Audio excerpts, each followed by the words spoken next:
To begin your plot plan, one of the things you're going to want to do is you're actually going to save a copy of your house project. We do this for a couple of reasons. Number one, if you mark a certain box, all of these walls inside your house will grow and come up and meet your ceiling. The other thing that'll happen is we are going to be putting a roof on this house. So all of our other drawings will now have the roof on it, where you will have to go back and hide it in the drawings. If you choose to do that and keep it all in one file, you can.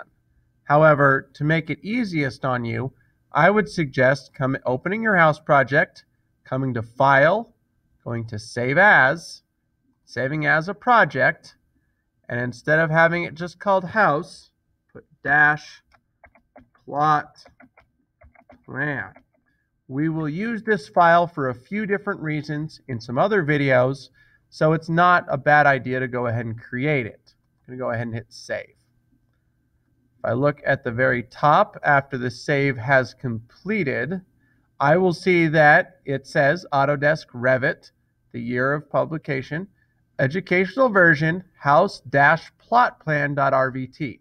It's very important to know which file you're working in, since now you have two.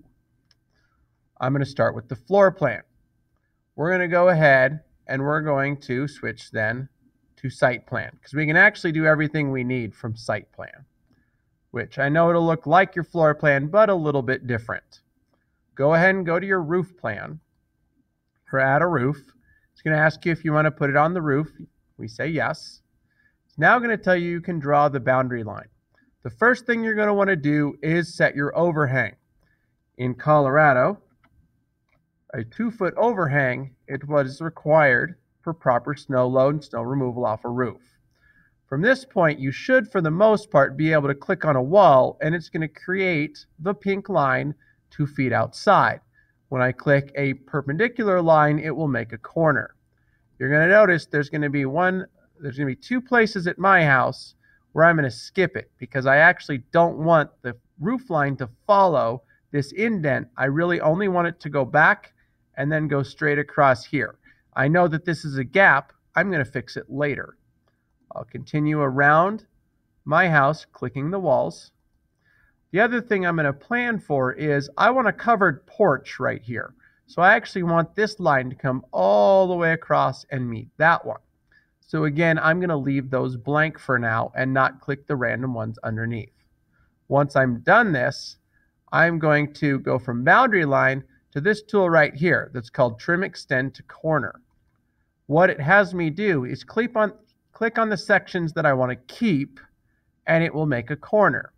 I want to keep the upper portion of this line. I want to keep this entire line. You'll notice I'm getting a little dotted indicator of what it's going to do. And I'm going to click this one, and it brings the line all the way over. That way this area is now covered under my roof. I'm going to do the same thing down here. This section and the little section right here to blend those in. So again, I have just a little deeper overhang in that area, as opposed to having a weird chunk of the roof that kind of cuts back there. This is my roof line. It's complete because the pink is darkened. I can click accept, and what I will see is my roof. This is a very important question it's asking me right now, so I'm going to take a moment to explain what's happening. Would you like to attach the highlighted walls to the roof? You can't see it, but all of your walls underneath this are highlighted. If you are doing this in your original house plan, you for sure need to say no. If you're doing this in a new version, it doesn't matter. So for this plot plan, it honestly doesn't matter, but I'm going to click no anyways so that everybody sees the same thing. I now have my roofed house. To create my property line, I'm going to come up to the top and see where it says massing and site. Under modify site, you have property line. I'm going to click property line. It's going to ask you if I want to enter distance and bearings or sketching. We're going to do ours by sketching. I'm going to draw a box around my house. I'm going to make sure that the corners are 90-degree corners, and it does help you with that. And make sure that what you complete is an actual full box. I'm then going to click Modify. As I click each boundary line, I need to know where my front entrance is. In my house, it's down here. Where my backyard is. In my house, it's up here. And where the side yards are. So for the side yards, when I click on those lines, it tells me how far away from the wall they are. You'll notice it goes past the overhang, which is fine. I'm going to set these as 15 feet on either side. So click on them, click on the measurement, 15 feet. For the backyard, from the farthest back point of the house, you're going to use 25 feet. That's going to give you your backyard. From the front line to the front of the house, 30. So 15 on each side, 30 feet for the front yard, 20 feet from the backyard. That gives you your site. We're going to accept that. Gets this cool dashed line across it. One of the first things people want to do then is go, okay, I need a fence. Fences are not terribly difficult. The first thing you're going to have to do is go to wherever your teacher stores files for you to download and download a copy of a file called fences.rvt. I have already downloaded a copy. So I will click open, and I have mine on the desk. No, I have mine in the downloads folder. Yes, I have mine in the downloads folder, and I'm going to open Fences. It may tell you that it needs to upgrade the file, which is fine. It is an older file. And then you're going to look, and these are the different fence options that you have. Already preloaded, already pre-recorded. I'm going to go ahead, or pre-created. I'm going to go ahead and pick the normal vertical privacy fence. What I'm going to do is I'm going to click on it, and I'm going to push Control-C on the keyboard. I'm just going to copy it. All I need to do then is go back to my site plan and click Paste.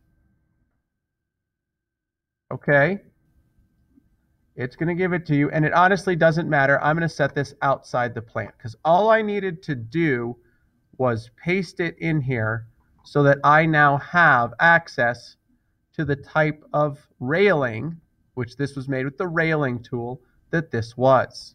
So now when I go to architecture and I go to a railing, I now have the type. Instead of handrail, I can now do my vertical feather lap fence, which is what I got from the other file. This wouldn't be here if I didn't do that copy and paste.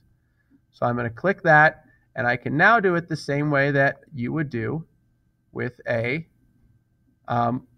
railing. So I'm going to find an endpoint here on my house. I'm going to just draw straight across and out to the boundary line and click.